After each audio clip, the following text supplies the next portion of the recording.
Check, check. 1, 2. Hey! All right. Oh, sorry. That was. Okay. Some slight.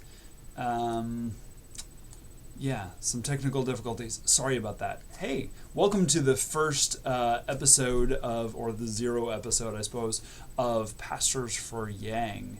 A lot of people are doing YouTube on Yang, which is great because there's so much passion around this candidate and so much interest, and so I thought I would give my perspective as well. But I'm going to start with just to give an overview of kind of who I am and where I've come from and my hashtag Yang story. So I first heard about Andrew Yang.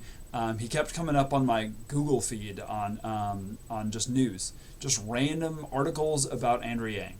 And I wasn't quite sure who this guy was. I wasn't quite sure what was going on. Going back to 2016, I was actually involved. I was involved in the Ted Cruz campaign. Actually, I was. That was the first campaign I've ever been involved in. It's getting really rough. I'm sorry about that. I really felt that I had found someone who had character, who had, I thought, some solutions. I grew up Republican, conservative, and in those times I really have been switching much more towards the libertarian side of things, and that's kind of my background.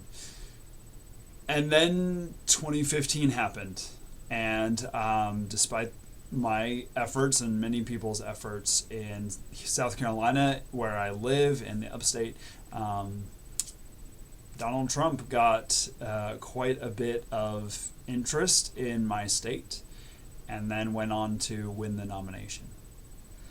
And I saw in the Republican Party a switch away from the principles and the standards which I had grown up with, or thought I had at least, to a set of standards that was much more about we want to win, and we really don't care how or who.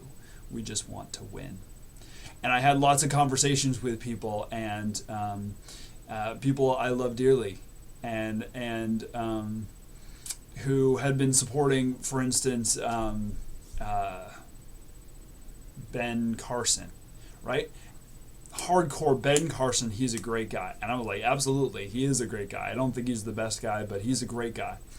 And that same person switching, once Carson dropped out, switching really quickly to Donald Trump, to the guy that had lied about him and done all sorts of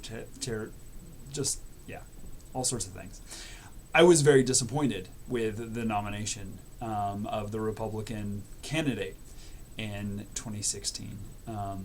I did not go so far as to vote for Hillary or for Donald Trump. I wrote in a candidate, but that's kind of where I was. So I was done. After 2016, I was done with politics. I didn't want to have anything more to do with this. I didn't want to have anything. I certainly was not a Republican anymore, but I certainly wasn't a Democrat either. I was thoroughly an independent. I was a libertarian. I had switched after Ted Cruz dropped out. I did for a minute. I was really interested in the Libertarian Party, and then they selected kind of an idiot as well. So I was done. I was like, I don't want to have anything to do with it, and I just really backed off. I didn't watch much news. I was not connected. I was not interested. And then an Asian guy who likes math kept showing up on my Google feed, and I thought I would look and pay attention.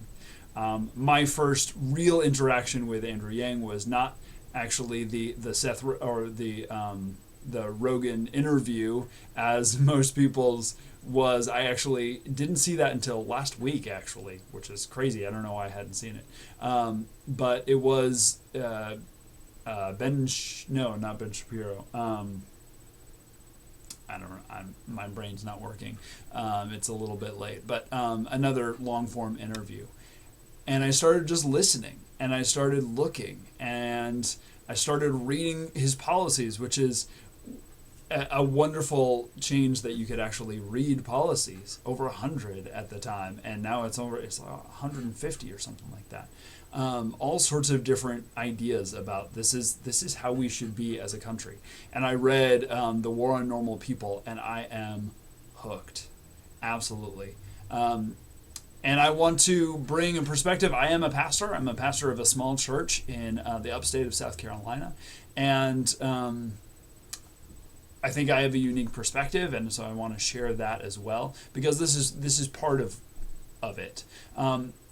Broadly speaking, Andrew Yang and especially the freedom dividend says a lot to my community, says a lot to the people that I serve, both directly in the church and the people that I serve indirectly. We have a food bank ministry where we serve people in our community who are hungry.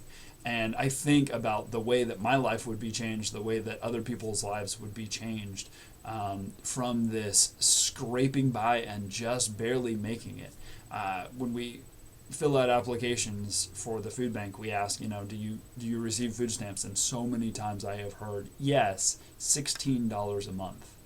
$16 a month, right? That's our great help for people who are impoverished, and they should just work harder, right? That's because that's what our culture says, and that's not acceptable. This is rooted in the gospel. This is rooted in our care for one another, and a recognition that our economy does not operate in the way that it used to. The way that we operate as an economy, the way that our capitalism is working, is leading us off a cliff. And so, so I'm all on board with the Yang Gang. I have been doing a lot of YouTube stuff, even though I had massive technical problems at the beginning of that video, and that doesn't show anything. But I felt that this was a way that I could share. So I am planning on doing some more videos and talking a little bit more topically. There's a lot of people who are looking at the polls and looking at all that sorts of stuff. Nerds for Yang is just an amazing channel, and looking at all the numbers, and everybody does such wonderful work. Paget does just amazing stuff, and lots of folks are doing amazing stuff. But there's not a whole lot of people who are talking from the sort of Christian end of things. And so that's what I'm looking at, and I would love to get your feedback. Definitely like this video, share it with somebody else, subscribe, click the notification button, all that good stuff. I am planning on doing some more stuff as the days go on. And hopefully my computer won't be as choppy, and hopefully I will be able to figure out technical stuff a little bit better. But that's my Yang story. Just going from really just looking at and slight interest to the more I learn, the more I read, the more I hear, the more I'm absolutely on board. Andrew Yang is the person that we need in the White House, and is the person who I believe that God has ordained for this particular time and this place. So that's kind of where I am, and I would love to get your feedback. Please give your questions, your comments, all of that good stuff. You can follow me on Twitter. It is Pastors4Y, because Twitter likes to do whatever they want to do with handles, and so that's what it is. But I think you can also find it under Pastors for Yang. So thank you so much for joining me, and God bless, and I will see you next time. Thanks. Bye.